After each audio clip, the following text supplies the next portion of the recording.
Ayan. Larina, kasama yung mga pinsan niya. Ayan, oh.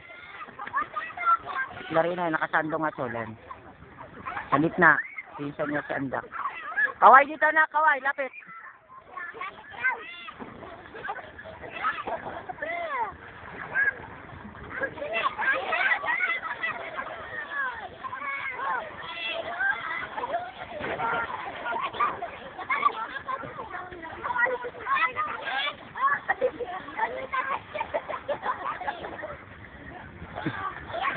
Oh, yung kapatid mo, nag-iisa doon, oh. Baka malunod yun, ayun, oh. Nag-iisa, oh, nakaupo.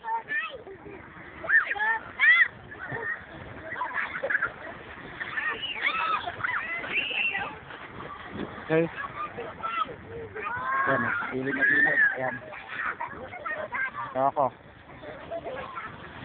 Ako yung nagbibideo. Dito kami sa ilog ng Olonga po, Tabakuan. Papuntang Susong Dalaga. Malapit na sa Angeles. Yan ang oras.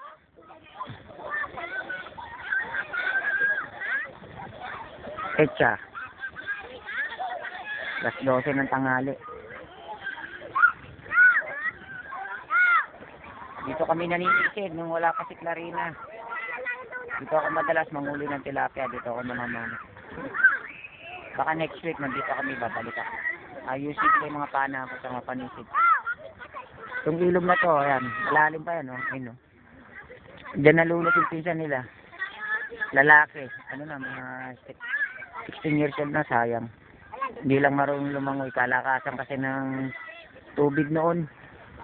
Pagkatapos ang umulan, kaya malalim, malakas ang agos. Oh, anak ko, baka matangay. Saan ko anak to? Oh, yan, ha.